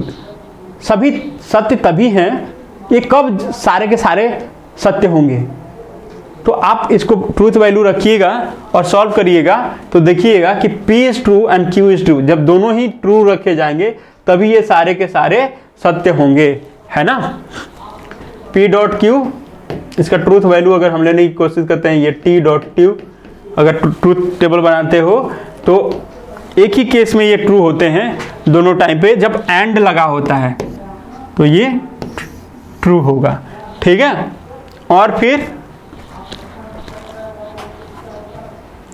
अब T इक्वल टू T तो हो ही जाता, इसीलिए ऑप्शन नंबर ए हमारा राइट आंसर हो जाएगा, बाकी ऑप्शन की तरफ जाने की जरूरत नहीं है। क्वेश्चन नंबर 28, ठीक है, कह रहा है the order the standard form that make up the premises and conclusion of a categorical syllogism is known as, है ना। कि ये क्या कह रहा है, हिंदी में हम एक बार देखते हैं कि एक निरपेक्ष न्याय वाक्य के आधार वाक्य और निष्कर्षों के आदर्श रूप से क्रम को क्या कहते हैं। ठीक है, यानी कि the order the standard form that make up the premises and conclusion of categorical syllogism is known as, है ना। कोई भी categorical syllogism होगा उसको अगर स्टैंडर्ड फॉर्म में लिखना होता है तो उसको हम बताए थे कि पहले मेजर प्रीमाइस को लिखेंगे, फिर माइनर को, फिर कंक्लूजन को। तो इस आधार पे हम सजाते हैं, और जो जब सज जाता है तो कैटेगरिकल जो प्रोपोजिशन होते हैं उन कैटेगरिकल प्रोपोजिशंस के टाइप को बता देते हैं, तो वो मूड कहलाता है, उसका मूड कहलाता है। तो ये सजाने के बाद, उसको अरेंज करने के बाद स्टैंडर्ड फॉर्म में जो आकृति हमको आएगी वो मूड कहलाएगी। जैसे कि ए आई आई ओ, ठीक है, यानी कि ये पहला मेजर प्रीमाइस, ये भी माइनर प्रीमाइस, और ये जो है कंक्लूजन होता है। तो एक तरीके से कहते हैं जो बनता है मूड, और फिगर 4 तरह के होते हैं, ठीक है, और मूड कितने तरह के बनते हैं, वो 64 तरह के मूड बनने के पॉसिबिलिटी होते हैं। ठीक है, तो मूड या अवस्था 64 होते हैं, 4 फिगर होते हैं, दोनों को अगर मल्टीप्लाई करो तो 64 इंटू 4 दैट इज, कर ही लो,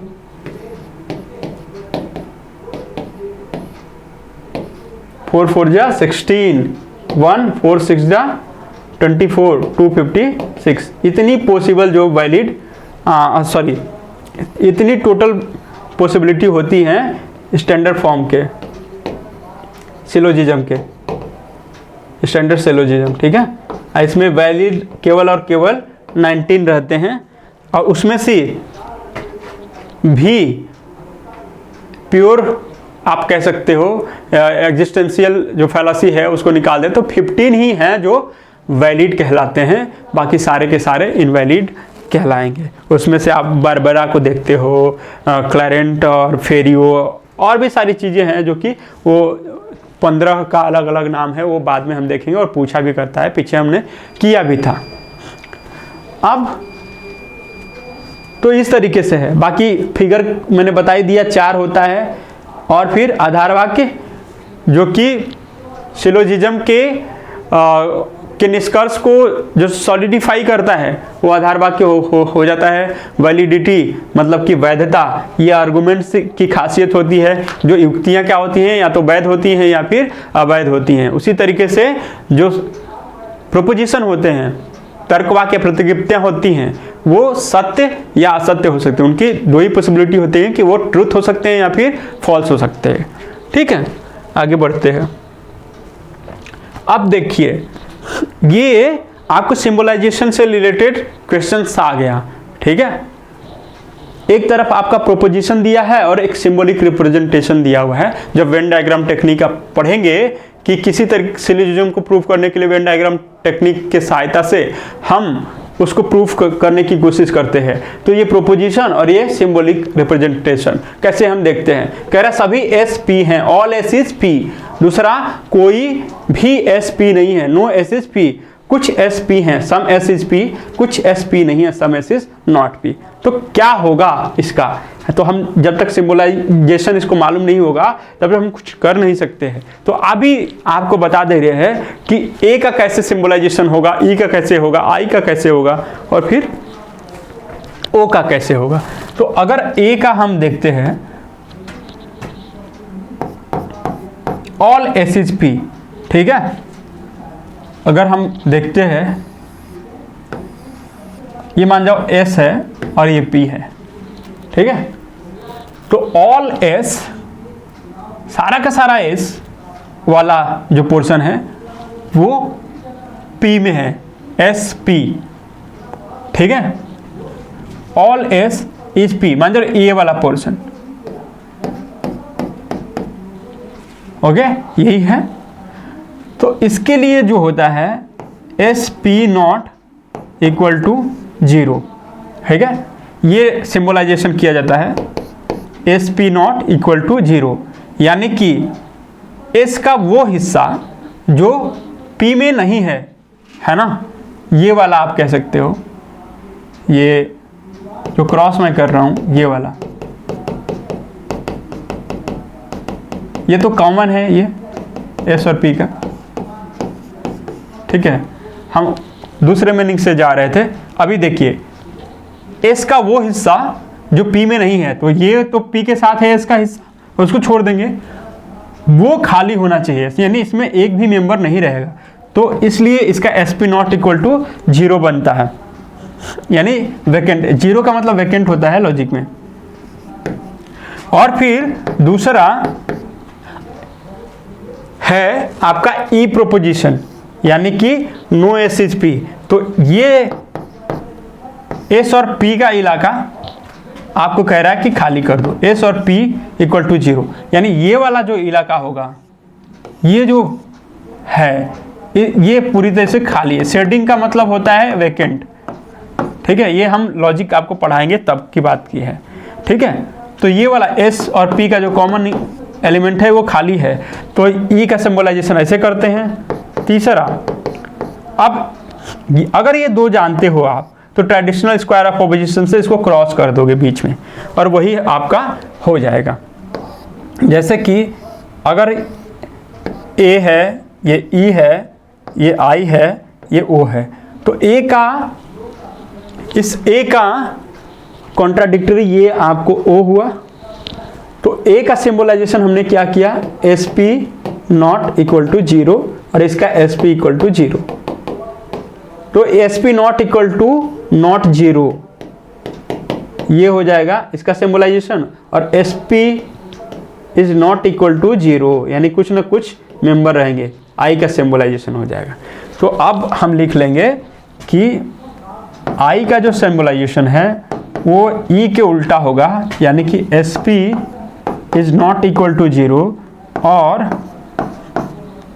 ओ जो होगा वो होगा S P not is not equal to 0। तो ये सिंबलाइजेशन फॉर्म है। तो अब चारों के चारों हम देख गए हैं, और फिर आप देखिए कि लिस्ट 1 और लिस्ट 2 को क्या करिए, मिलान कीजिए। तो अब देखिए ऑल एस इज पी, तो ए वाले का, ए प्रोपोजिशन का क्या होगा, ऑल, ये ए प्रोपोजिशन, ये ई प्रोपोजिशन, ये जो है आई प्रोपोजिशन, ये ओ प्रोपोजिशन। तो ए का सिंबलाइजेशन कौन सा है, देखिए इसने तो वो भी नहीं किया है, इस पर नॉट देना चाहिए।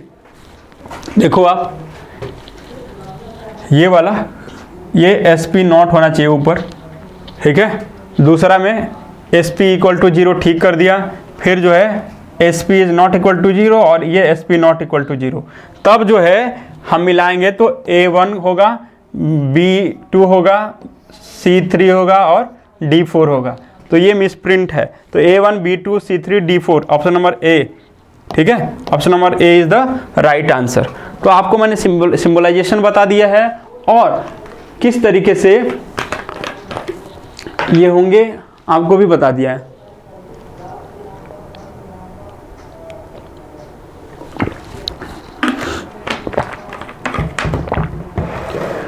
ठीक है, sorry.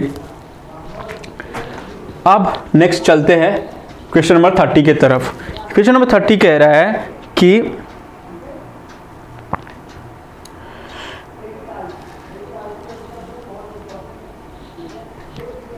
Choose the correct answer from the option given below, है ना।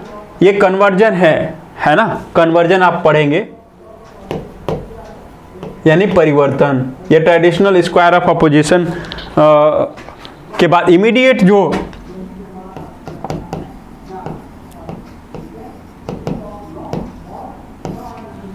मीडिएट और इमीडिएट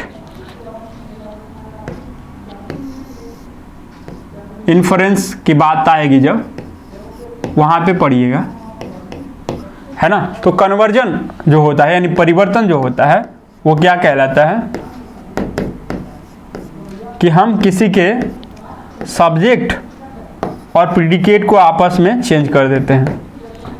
सब्जेक्ट और प्रीडिकेट को आपस में चेंज कर देते हैं तो वो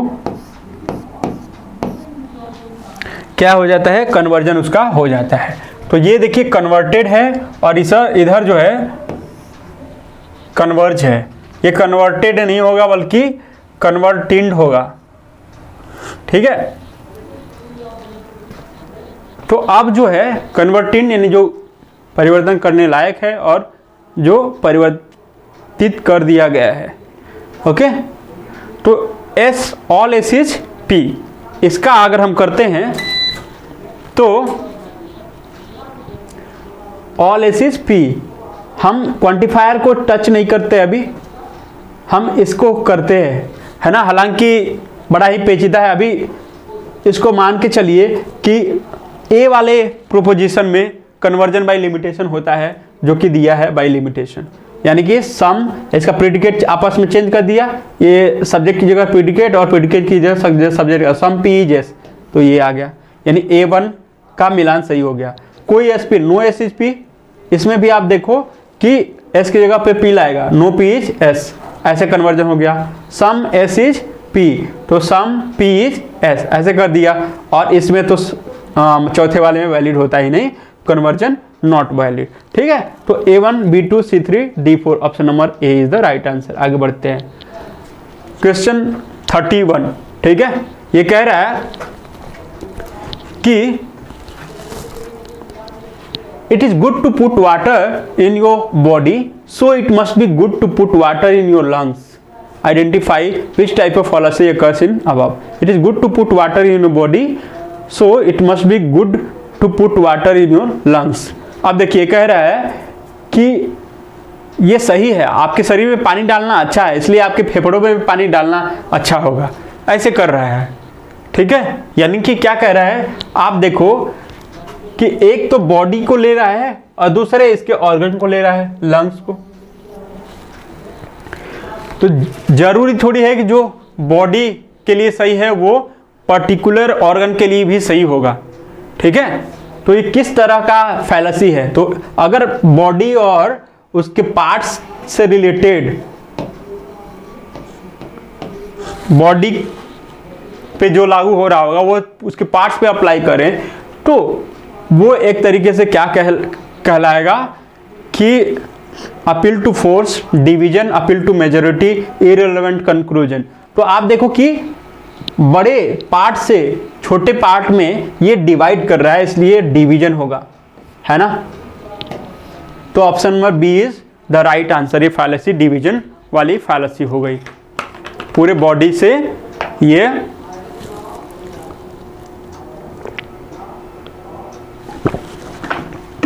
बहुत मुंह सूखने लगता है, ओके। आगे जो है बढ़ते हैं क्वेश्चन नंबर 32 की तरफ। तो ये फैलेसी से लगी, इनफॉर्मल फैलेसी हैं ये सारी। तो फैलेसी बहुत ही इंपॉर्टेंट है, इससे हमेशा ही क्वेश्चन आ रहा है और आपको पूछ रहा है, फॉर्मल एंड इनफॉर्मल फैलेसीज पूछा कर रहा है। तो आप देखो, what type of fallacies committed in the following statement, give me your mobile otherwise there shall be consequences. देखिए, मेरा मोबाइल दे दो अन्यथा परिणाम भुगतना होगा। इस तरह का ये स्टेटमेंट बोल रहा है। किस प्रकार था, मुझे अपना मोबाइल फोन दो या परिणाम भुगतने के लिए तैयार हो जाओ। Sorry, appeal to force, appeal to pity यानी अपील है, या एड होमी नेम या इररिलेवेंट कंक्लूजन। तो आप देख रहे हो कि इसमें एक तरह का जोर जबरदस्ती या फोर्स की बात लग रही है, इसलिए ये अपील टू फोर्स होगा। Option number A is the right answer. आगे बढ़ते हैं। अब देखिए, ये भी लगता है कि I think you will find that this merger is the best idea for our company, है ना। तुम पाओगे कि जो अभी हम मर्जर करने जा रहे हैं वो हमारे कंपनी के लिए एक तरह का बढ़िया आइडिया साबित होगा, स्पेशली बिकॉज डिसएग्रीमेंट में इंडिकेट, यानी डिसएग्रीमेंट जो होगा वो क्या इंडिकेट करेगा, this company is not the right place for you. अगर डिसएग्रीमेंट हुआ तो समझ जाओ कि इस कंपनी में तुम्हारे लिए राइट प्लेस नहीं है। ये भी एक तरह का क्या है, धमकी ही दिया जा रहा है। तो अपील टू फोर्स जो होगा वो बेसिकली इसमें फैलेसी नजर आ रही है, ये लॉजिकल नहीं है। आगे देखो, क्वेश्चन में 34 कह रहा है कि a compound statement that is true for every assignment of truth value to its atomic compound is called, है ना, कि एक कंपाउंड स्टेटमेंट एक छोटे छोटे किससे, एटॉमिक कंपोनेंट से मिलके बना हुआ होता है। छोटी छोटी प्रतिगप्तियां मिलके उसको बड़े स्टेटमेंट, कंपाउंड स्टेटमेंट को बनाते हैं, या छोटे स्टेटमेंट मिलके, ठीक है। तो ये कह रहा है कि अगर उस संयुक्त कथन में सारे के सारे सत्य होंगे तो वो क्या होगा, टोटोलॉजी होगा, ट्रुथ वैल्यू होगा, ट्रुथ वैल्यू कंटीजेंट। तो टोटोलॉजी होता है जिसमें सारे के सारे ट्रुथ वैल्यू लिए हुए रहते हैं, है ना, वो टोटोलॉजी कहलाता है। सारे के सारे एफ रहते हैं तो वो कंट्राडिक्शन होता है जिसमें सम्मिलित रहता है ट्रुथ और फिर एफ, तो वो कंटीजेंट कहलाता है, ठीक है। तो पुनरुक्ति फिर इसको आकस्मिक लिखा हुआ है और फिर जो है विरोधाभास, ओके। बाकी ट्रूथ वैल्यू तो रिलेटेड है कि किसकी क्या पॉसिबिलिटी हो सकती है, ये चीज़ दोनों को एक ही लिख दिया है ये, ठीक है। प्रोपोजिशनल वैल्यू होना चाहिए। अब देखिए, identify the fourth figure of this categorical syllogism. चौथा फिगर, 4 तरह के फिगर होते हैं, उन चारों फिगर को हम भी आपको बता दे रहे हैं और फिर जो है आप मैच कर लीजिए। फिगर नंबर 1, फिगर जो होता है वो ये भी पूछ सकता है कि फिगर जो होता है ना, आकृति, वो किससे डिसाइड होती है। तो न्याय वाक्य या सिलोजिज्म के मध्यम पद में 3 पद होते हैं, एक मुख्य पद, अमुख्य पद और मध्यम पद, मेजर टर्म, माइनर टर्म और मिडिल टर्म। तो मिडिल टर्म के पोजीशन से फिगर का निर्धारण होता है, आकृति का निर्धारण होता है। फिगर नंबर 1 हम देखते हैं। तो इसमें कंक्लूजन में जो है एस और पी हम हमेशा कांस्टेंट रखेंगे और फिर हम मेजर प्रीमाइस में क्या करेंगे कि ये मेजर टर्म रहता ही रहता है, तो मिडिल टर्म को यहाँ रखते हैं और फिर इसके प्रेडिकेट की जगह पे हम प्रीमाइस को रख दिया, ओके। और फिर हम यहाँ पे सब्जेक्ट रखते हैं, यानी कि बेसिकली ये माइनर टर्म, और फिर हम आगे बेसिकली करते हैं एस हो गया एम, ठीक है। तो फिगर नंबर 1 यानी कि इस स्टेज में जो भी रहता है उल्टा जेड की तरह, वो फिगर नंबर 1 होता है। फिगर नंबर 2 अगर हम करें तो कंक्लूजन में एस सब्जेक्ट प्रेडिकेट आप लिख दीजिए और फिर मिडिल टर्म को राइटवर्ड शिफ्ट कीजिए और ऊपर में आपको प्रेडिकेट रहेगा, नीचे में सब्जेक्ट रहेगा। ठीक है, इस वाले पोजीशन को अगर हम देखें, ये उल्टा सी की तरह ये फिगर नंबर 2 होता है। ठीक है, फिगर नंबर 3 जो है वो कैसा होगा, आपका एस और पी हुआ, फिर जो है दोनों लेफ्टवर्ड शिफ्ट कर दो मिडिल पोजीशन को, मिडिल टर्म को, और फिर जो है ऊपर पी नीचे एस। ठीक है, और ये जो होता है सी की तरह होता है। ठीक है, एक मिनट, सॉरी ये उल्टा हो गया।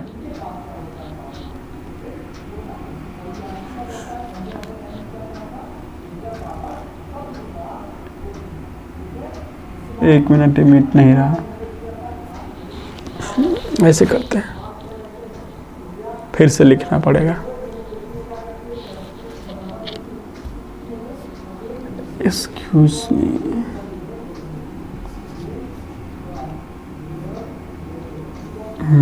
आया। ठीक है,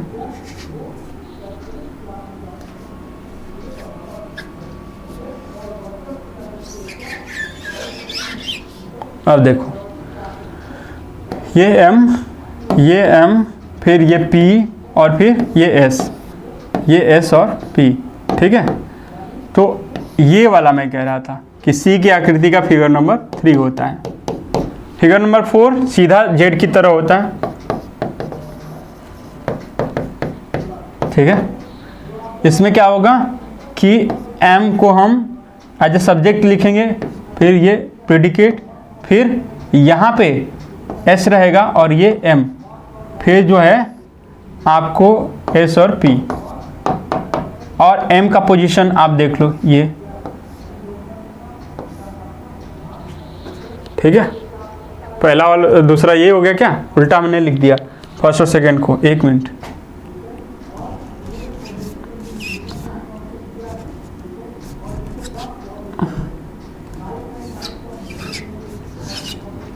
ठीक है, ये यहाँ पे आपको होगा ये प्रेडिकेट, ये एम, ये एस, फिर जो है एस और पी। अब सही है। ठीक है, सीधा जो जेड है वो फिगर नंबर 4। तो आप देखो कि कौन सा जो है ये फिगर वो दिखाता है फोर्थ फिगर को। चौथी आकृति किसको दिखा रहा है, कौन सा किस में आ रहा है, एस और पी नीचे रखना है एज यूजुअल, वो तो होगा ही होगा। और आपको जो एम है वो सीधा जेड की तरह होना चाहिए। तो आप देखो ये दोनों लेफ्टवर्ड एम, फिर जो है ए वाले में एम का पोजीशन आपको देखो ये वाला पहला ही ऑप्शन मिल गया। ठीक है, सॉरी ये उल्टा जेड बन गया ना, तो ये फिगर नंबर 1 हो गया, ये फिगर 1। और ये बेसिकली जो है ये तो आधा अधूरा ही दिया हुआ है, नहीं पी एम ऊपर से दे रखा है। ठीक है, एस पी, ये एम एम, ये फिगर नंबर 2 है, ये जो है फिगर नंबर 3 है, और फिगर नंबर 4 ये है। ठीक है, ये डी ऑप्शन नंबर हो जाएगा। ठीक, अब आगे देखो, if I proposition is true then E A and O proposition will be, है ना।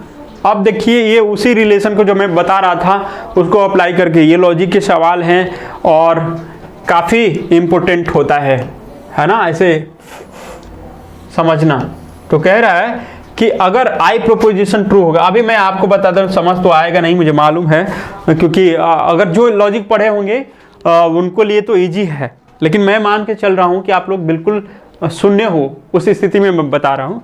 तो अगर ये आई ट्रू है, ठीक है, तो ओ और फिर आपका ए और ई का ट्रूथ वैल्यू क्या होगा। ठीक है, तो आप देखते हो कि विपरीत जो होते हैं वो एक साथ फॉल्स हो सकते हैं। ठीक है, एक साथ फॉल्स हो सकते हैं, लेकिन एक साथ ट्रू नहीं हो सकते हैं। लेकिन यहाँ पे एक साथ ट्रू हो जाता है, ये ट्रू हो सकता है।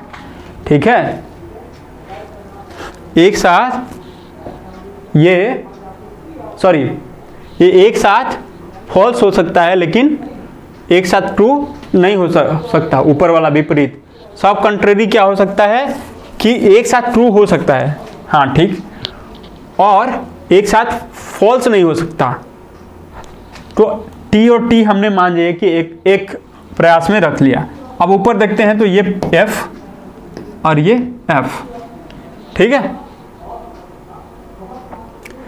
फिर मान लिया कि ये टी है तो टी से एफ कैसे आया, क्योंकि ये पर्टिकुलर है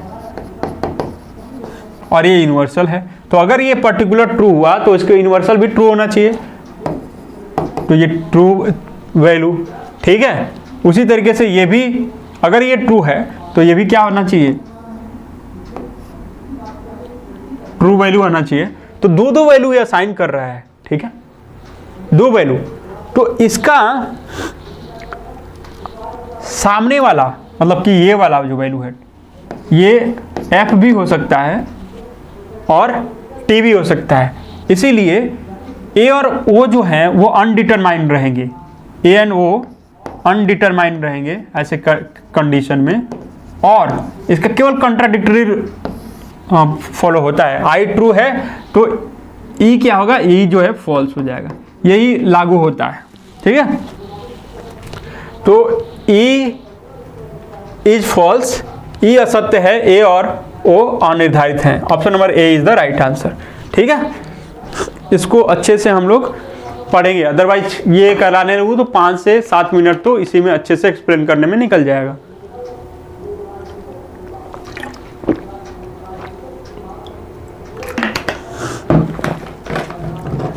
फिर आगे बढ़ते हैं, आप क्वेश्चन नंबर 37 के ए असर्शन रीजन वाले, इसी को मैं कह रहा हूं कि ये थोड़े से डिफिकल्ट क्वेश्चंस कह सकते हैं या मॉडरेट आप बोल सकते हो, जो भी जिस हिसाब से आपकी तैयारी रहती है, लेकिन थोड़ा सा समझने में, क्योंकि एक ही तरह का ऑप्शन लगता है ना, कि मान इस दोनों में तो ए और बी वाले में तो समझना थोड़ा सा मुश्किल होता है ना, कि ए आर जो है आर उसका सही एक्सप्लेनेशन है या नहीं है, ऐसे करके।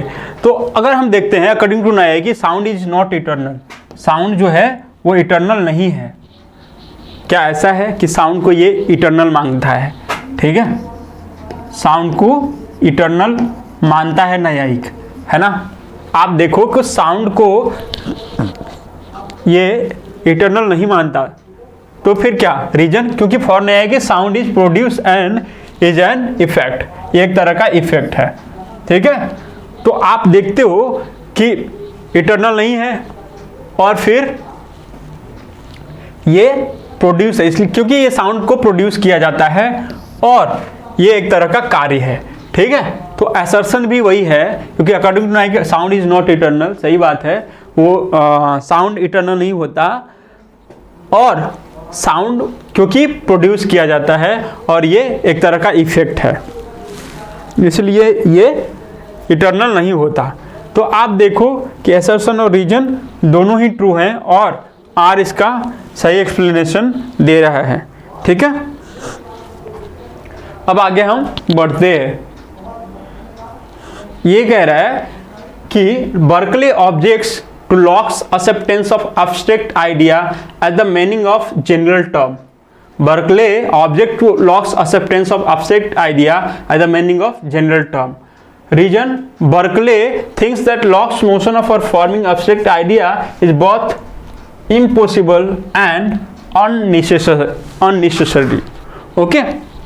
तो इसमें है कि बर्कले ऑब्जेक्ट करता है कि जो लॉक एक्सेप्ट करता है एब्स्ट्रैक्ट आइडिया को, वो क्या है, एक तरह का मीनिंग ऑफ जनरल टर्म है। जरूर ये जो अनुभववादी हैं वो हर एक दूसरे को रिजेक्ट करते हुए आए हुए हैं। लॉक को बर्कले करता है, बर्कले को ह्यूम करता है, ठीक है, तो ऑब्जेक्ट करता है, ठीक है।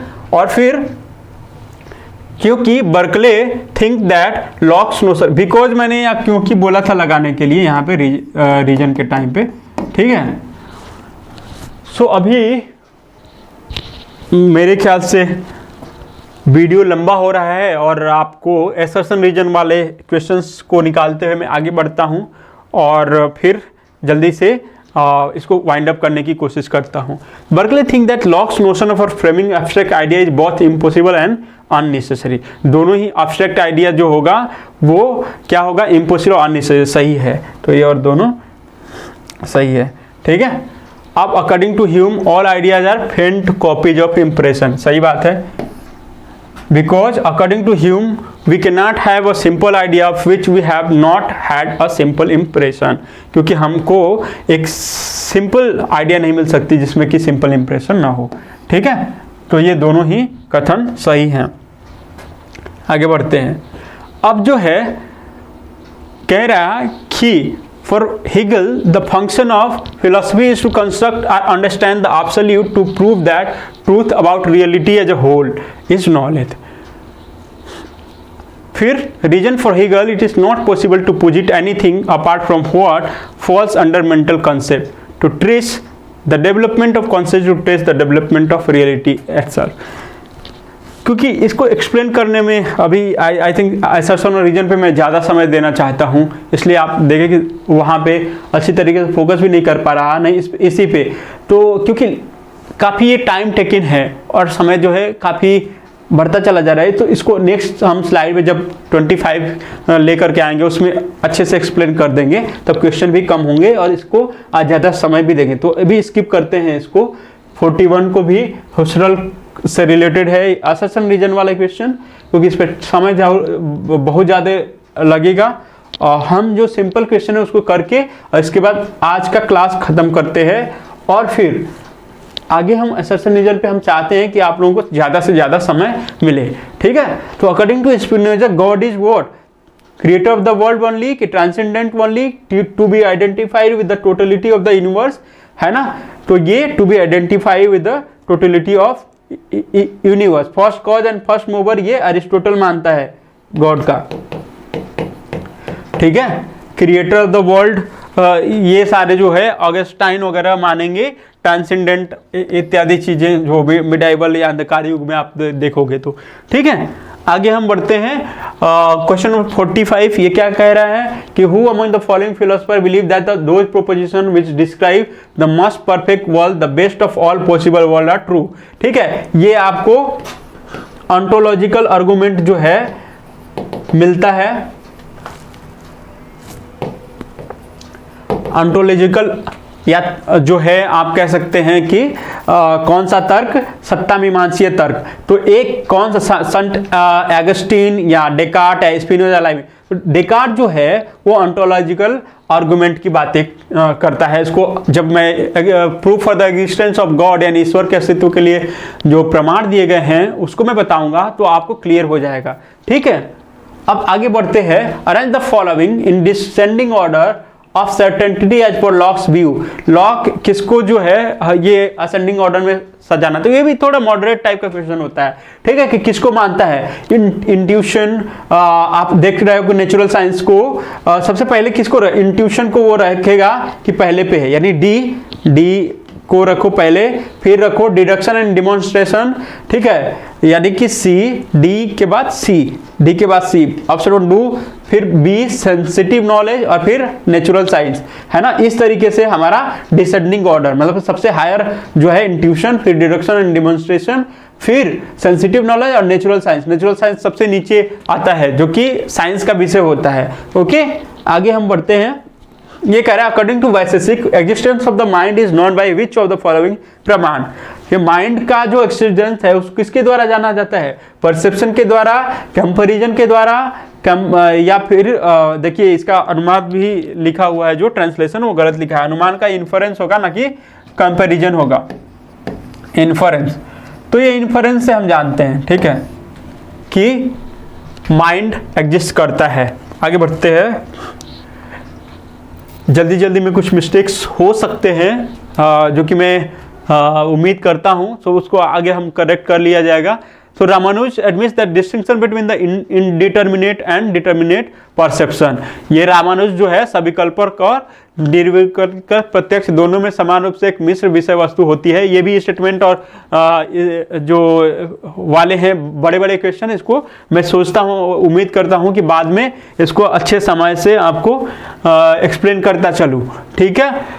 अब ये डिओन्टोलॉजी के बारे में सिंपल अगर मिल जाता है तो ठीक है। अब देखिए, which of the following schools of classical Indian philosophy believes in arthapatti and anupalabdhi as valid source of knowledge. अर्थापत्ति और अनुपलब्धि ये मैंने बताया। तो न्याय को देखो, न्याय 4 प्रमाण ही मानता है, तो सवाल ही नहीं उठता। जैन 3 को मानता है, ये भी नहीं होगा, ठीक है।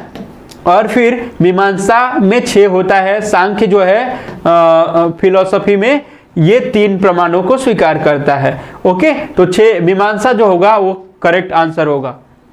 आगे हम बढ़ते हैं, ये है फेनोमेनोलॉजी से आई गेस ये क्वेश्चन है कि according to which of the following school of classical the knowledge that I am not the self, that nothing is mine, that ego is unreal, when constantly mediated upon becomes pure, incontrovertible and absolute and leads to liberation. ये किसका सिद्धांत है? तो क्या ये जैनियों का है, Buddhism का है, सांख्य का है या न्याय का है? इसको हिंदी अगर देखते हैं, निम्नलिखित संप्रदाय में किसके अनुसार यह ज्ञान कि मैं नहीं हूं, कि कुछ भी मेरा नहीं है, वो अहंकार असत्य है, इस तरह की बातें कौन करता है? तो ये बुद्धिज्म के अंतर्गत आप कह सकते हो। तो option B is the correct answer, ठीक है। तो इस तरीके से आज क्योंकि ज़्यादा मर्जअप करना था उस स्लाइड के साथ और समय भी ज़्यादा हो जा रहा था, सो मैंने इस क्लास को यहीं पे ख़त्म किया। सॉरी खेद के लिए, और थैंक यू आज का वीडियो देखने के लिए।